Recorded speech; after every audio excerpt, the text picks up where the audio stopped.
Autoritaire et corrompu, détournement et sous-exploitation des richesses nombreuses qu'offre la géographie algérienne. Tout de suite, voici le dessous des cartes d'un pays qui, au départ, avait tout pour réussir. Avec une superficie de près de 2,4 millions de kilomètres carrés, l'Algérie est le plus grand pays d'Afrique et du monde arabe. Elle partage des frontières avec des pays du Maghreb et des pays d'Afrique subsaharienne. Au nord, elle s'ouvre sur la Méditerranée. Sa population est de 42 millions d'habitants, à 99% musulmans.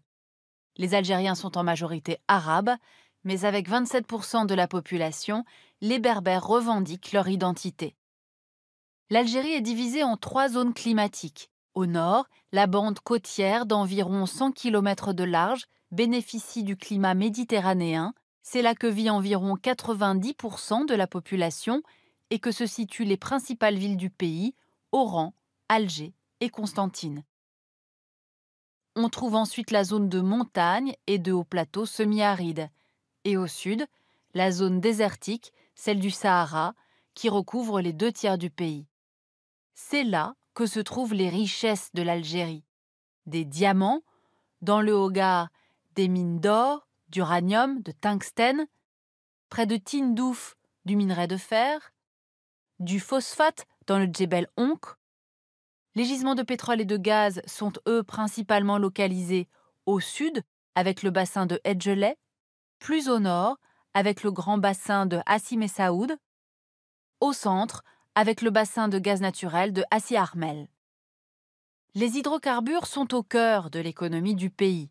On voit ici les réseaux qui convergent vers les côtes, où sont installées des raffineries et des usines de liquéfaction pour exporter le gaz et le pétrole, en majorité vers l'Europe.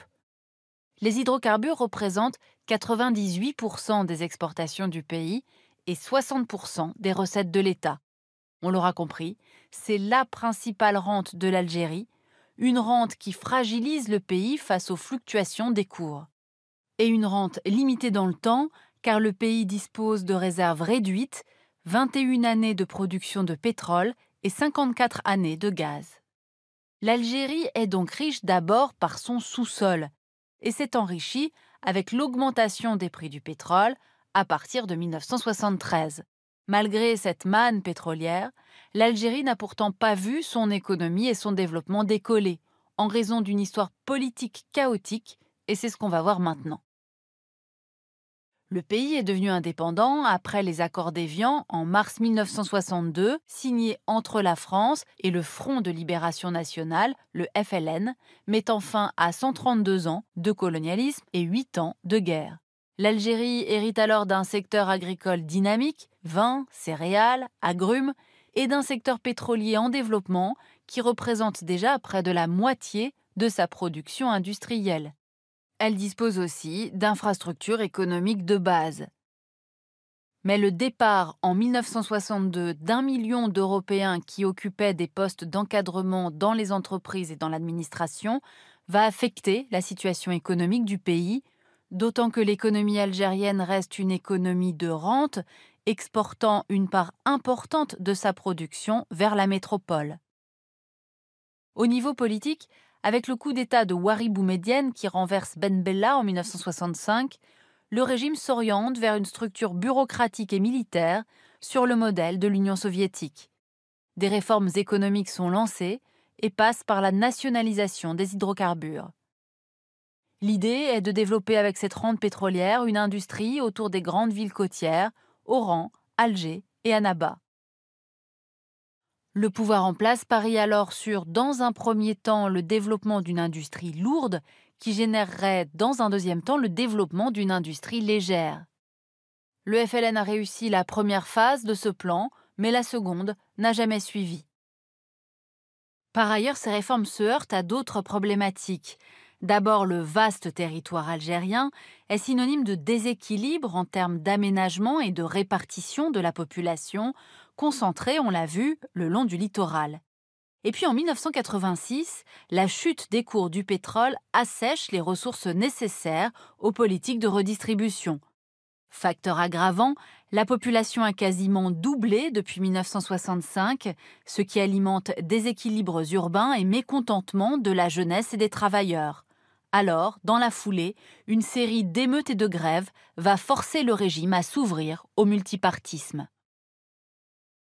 Il amène la victoire du fils, le Front islamique du salut, lors du premier tour des élections législatives de 1991. L'armée décide alors d'interrompre le processus électoral, instaure l'état d'urgence. C'est l'étincelle qui va déclencher la guerre civile.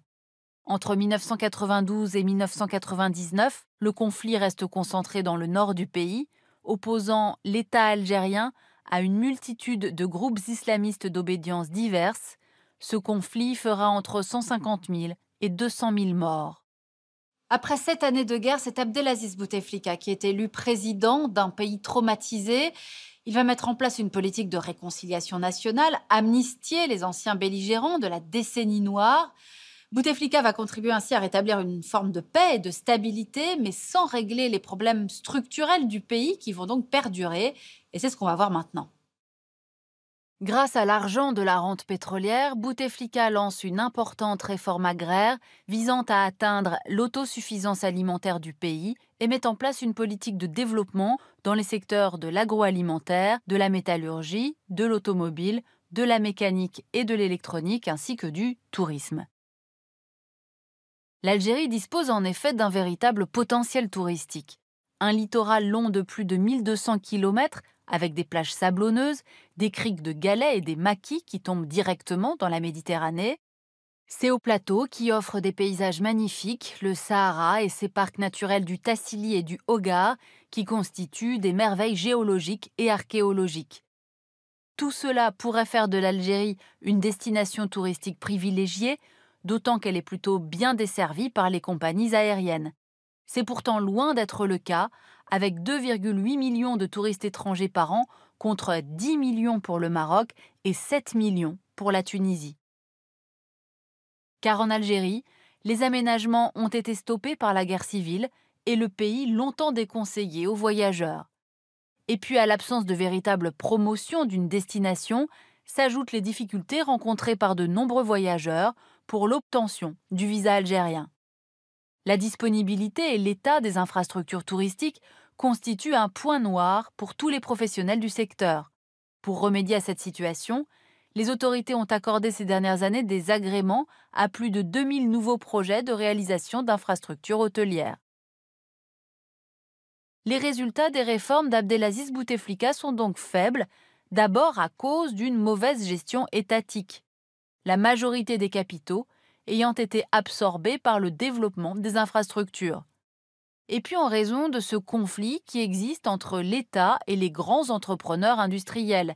L'État a cherché à contenir l'essor du secteur privé pour réfréner son ascension qu'il perçoit comme nuisible à ses propres intérêts. Sans oublier par ailleurs le problème de la corruption en Algérie, de l'évasion fiscale et de la distribution clientéliste de la rente pétrolière. Enfin, pour favoriser son intégration internationale, le gouvernement algérien a commis une erreur, baissé ses tarifs douaniers dans le cadre de son accord avec l'Union européenne, de son intégration à la grande zone arabe de libre-échange et en vue de son adhésion à l'OMC. Or, cette baisse des taxes douanières a eu pour conséquence de favoriser les importations massives et donc la désindustrialisation du pays, ce qui a fragilisé les secteurs économiques soumis à cette nouvelle concurrence étrangère. Autre erreur stratégique, l'existence d'une loi pour les investissements étrangers qui oblige à avoir un partenaire algérien majoritaire, ce qui a eu au final un effet dissuasif